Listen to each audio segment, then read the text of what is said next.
welcome back to another episode of Daily Flip. Today we're going to be doing something very different. Normally we talk about politics, and I am an admirer of culture, and this show that we're going to talk about today, Severance, has busted through the mainstream. The first season obviously did it. I thought it was a little bit overhyped, though I did enjoy it. But this second season left me with a very different sensation than most second seasons of a show. It left me feeling fulfilled. Like, they answered a lot of the questions that they had us asking after season one. They also brought up many different questions throughout the course of the season and answered most of them pretty fulfillingly. There are a few little plot threads that are left for us to go into in season 3, but this is going to be basically spoiler free. It's going to talk about the overall show, what I like, what I didn't like. And yeah, if you're normally here for the politics, skip on this one. I'll be honest with you. And if you've listened this far, then you're probably a person who is around for that. If you don't like cultural stuff, skip on it. But I am going to give you the first part, which is I would recommend. Severance, season 1, season 2, definitely worth it. Season 2, very good. And season 2 actually emphasized some of the things that I had forgotten that I loved about season 1. It feels like it is genuine TV that is meant to be a spectacle. And what I mean by that is not big, flashy. What I mean is the cinematography is absolutely gorgeous, whether it be simple 5-second shots. The crossfade seems to be back in. You're seeing it in movies nowadays. You're seeing it in TV shows.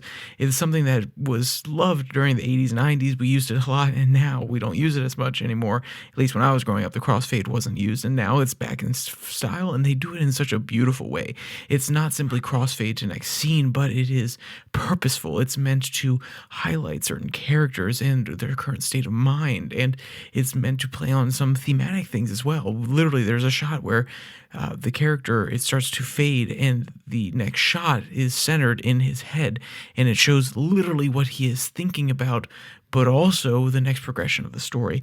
Honestly, the different directors on this were absolutely phenomenal.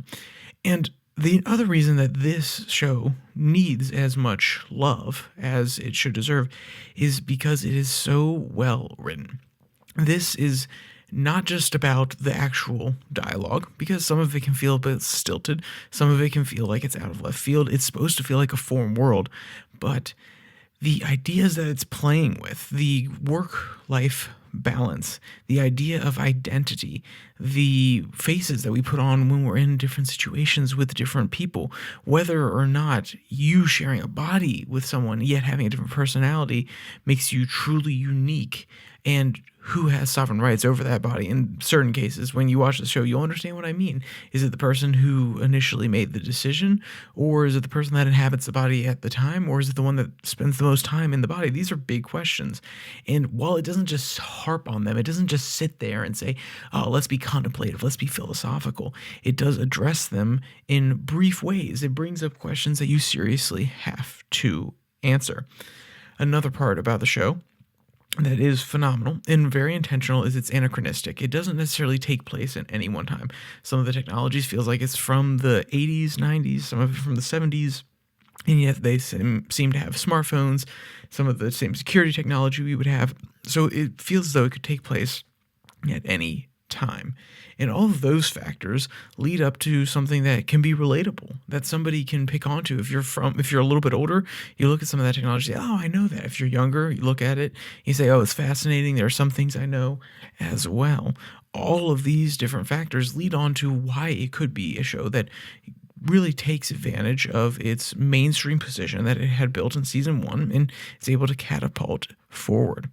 Now, would I go into it and watch it all at once like I did? Because I basically binged through it.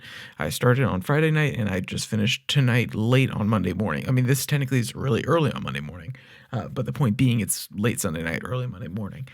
I would give it a little bit of breathing time. I would give some episodes, maybe episode 6, episode 3, I would give them a little bit of breathing time. There's some big changes that come throughout the course of the season, and what this season allows us to do is remember what TV is like when we have to sacrifice. And I said it's not spoiler. I don't want to put any spoilers in here, but the directors, the writers, they're not afraid to take our beloved characters and make them lose things that they care about. And this is something where in modern TV, it feels as though there are very modern TV, modern movies, it feels as though there are very little stakes. And nowadays, we're seeing more of the tragic stories come back into place where our characters do have to make hard decisions. They do actually lose things. And that's another reason that this series feels so good, along with the fact that the decisions of each individual character feel in line with that character. You don't have a character simply being a hero because they want to be. There's a genuine push and pull between multiple characters and also their innies and outies. If you don't understand that language, I would go watch season 1. The idea, though, is that there's someone who lives basically inside a building that they are the innie of the person. A person has their personality split in half. At home, they are their normal selves, but at work, there's a separate personality that just sits there and does the work all day. And it's done through a scientific process, and they call themselves innies and outies. The people that are in work all day, that's all they know about life. Those are the innies. The people that are outside the building, just living the world outside, they're called outies. And there are serious questions that can be raised because of this. And even the characters, the innies versus the outies, though they may be the same person physically, they have different characteristics. And when you see them make certain decisions, it does feel in line with the character. Never did I have a character making a decision that felt like it was solely for plot purposes. Everything, even if it was minimally justified, was justified. And once again, that is very, very strong, tight writing. I want to know, honestly, I would be curious, and there's probably information out there, how much of this did they have planned out in season 1? How much of a overview did they have when going into planning season 2 and leaving questions for season 3?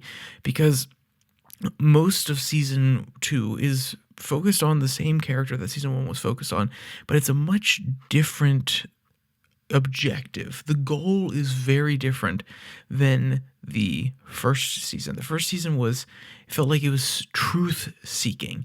It felt as though they were trying to understand the situation they were in order to spread the message and make sure that it's not just them that know what's going on. So truth seeking, understanding the world they're living in, but also spreading the truth. This season feels, while that is a undertone, and if you've watched season 1, you probably understand what I mean by truth seeking and trying to spread the truth. In season 2, that's more of an undertone. There are still characters that are caught up on it. There are still characters that want to do that, and they're kind of half or subtle motivations.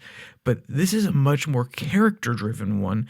It's not necessarily saying the first one wasn't character-driven, but the goals of specific characters take the center stage throughout the course of this season. And when you get to the culmination of the season, it doesn't leave you feeling, I don't want to say it doesn't leave you feeling happy, because I did walk away happy. I walked away satisfied. I thought there were things I absolutely enjoyed and loved about the show. But it does leave you with a feeling of, I don't want to say angst, but a little bit of dread, a little bit of sadness, because the overarching goal, while achieved to some degree, is not necessarily done the way you would want it to be. It's not the perfect ending. And I'm not trying to spoil anything, but it's not the perfect ending. It leaves you feeling as though it's a little bit unfair, and yet all of the decisions made by the characters in that situation that are there at the end, they feel, except maybe one or two little decisions made at the very end of the show, but I think you could give it to them once again. That's one of those ones that has a little bit of brief explanation, but the point being that all the main characters, all of their decisions feel fully in line with what their character has done in the past and what we have seen of them. And when you have something that is that tight, when the cinematography is swinging for the fences, sometimes it's out there, but when it's swinging for the fences, when you have tight writing, when you have a cast willing to dedicate to this sort of thing, to take on this concept and be willing to give it its all, essentially, an anachronistic world that anybody can relate to, serious themes that don't override the smaller things in the smaller stories, the love stories, the characters that we love, they're not overshadowed by these big questions. They are a big part of the show, and if you want to sit down and you want to dive into them, they give you enough to explore them, and yet it can be just a simple viewing experience. That's why I think Severance Season 1 was good. I think Season 2 is just as good, if not better. Now, then again, I could come back to it with a little bit more time to review, but that is my initial gut feeling. I was watching season 2 at the very beginning of this process, and I was on board, but I hadn't gotten back invested. By episode 3, I was like, okay, this is good. I remember how good the cinematography is. That's what pulled me back in. And then by the time I got to season 5, I was invested again. Episode 5. And I think at the end of the day, it's something that you should definitely give your time to, because it also asks bigger questions that are important. What is a good work-life balance? Do we dedicate too much of ourselves to work? Do we simply save away? Is only half of a life at any given place worth your time and effort? Those are all big questions. I'm not going to be able to answer them here, but Severance isn't trying to just answer them. It's just taking a swing at them, and it's making us question. And that is what's good. It doesn't tell you what the answer is. It just makes sure that the characters that are there follow the internal logic that we've seen so far, and it allows us to draw our own conclusions. So, with that said, if you like this episode, this is a little bit special episode. It won't be numbered as a podcast, but it will be numbered as Daily Flip, and it will say series review or something like that. I'll also come up with the title in post. But the point being, if you like this sort of thing, we can do more of it in the future. It's going to be for things that really catch my eye, that I really absolutely adore. I also love movies as well, so it's possible that we go further. I start writing actual scripts for this rather than it being off the top of the dome. But right now, we're just putting it out there because I really liked this show, and I thought it was worth giving the time to, because it also, like I said, asks the big questions. So, with all that said, if you want to check out any of the other podcasts that come out normally on Monday, Wednesday, Friday, that's normally the U.S. Politics podcast, or you want to check out 6 and 6, which is 6 stories from around the world in 6 minutes or less. That's our international news segment that comes out on Tuesday and Thursday. You can follow the RSS feed down below. You can follow the channel, all of that, the like and subscribe buttons down there. And you can also go to the Twitter handle at Your Daily Flip, where I post a link to any of these episodes that come out on the daily over there, so you can come directly to it if you just follow that. So, with all that said, there's only one more thing to say. Stay safe, don't die.